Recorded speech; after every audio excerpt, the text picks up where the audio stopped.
the brand new 3-hour Matt Sydal Shoot Interview, streaming now on TitleMatchNetwork.com. So, okay, I did a couple Ted Petties, and I had a lot of awesome matches against some of the wrestling's best stars or guys that have gone on and done really incredible bodies of work. I think it was a Ted Petty that I won was when I wrestled Seth Rollins. But the one before that, I wrestled Kevin Steen and El Generico, and it was the first day I met those guys.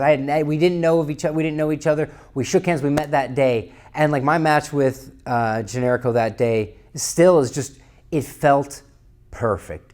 It was everything we could have asked for out of two strangers from the blue, but we thought on the same wavelength. We moved at the exact same time. I mean, we had perfect timing. It was like a young masterpiece. Especially this ring was trash. I mean, the ropes were whipped. Like when I wrestled for Ian is when I stopped.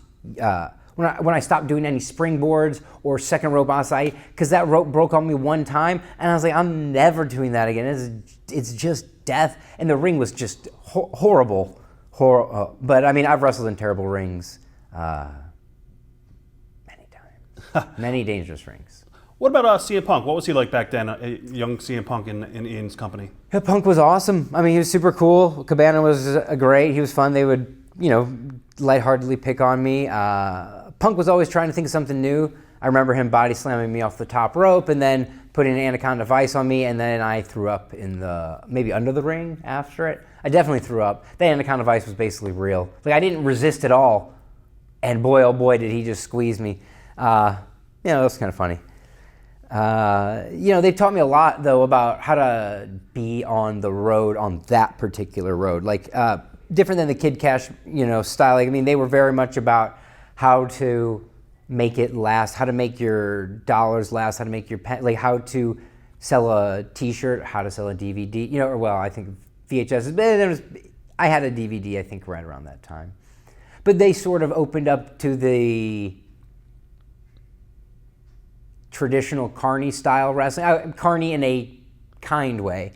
And also, like, they connected that old school stuff because they knew way more about old school wrestling than I did. And I mean, Cabana's been a friend for a long time, and he's given me more wrestling knowledge than, like, the only other person is Delirious, and both of those guys are like, their knowledge is insurpassable. So just being around him, I just absorbed it. And I mean, Punk and I we always talked about wrestling, but later on we also talked about UFC. And I mean, like, we've always had lively discussions about fighting and wrestling and all this stuff. And even, when I'm traveling in the car between these shows, we're going over and over and over what we can do to get better. What do we need to get better? And it wasn't like, we need to get to the gym and do 6 more bicep curls. It was like, what do we need to do in that ring at that moment when the crowd's right there? What are we doing?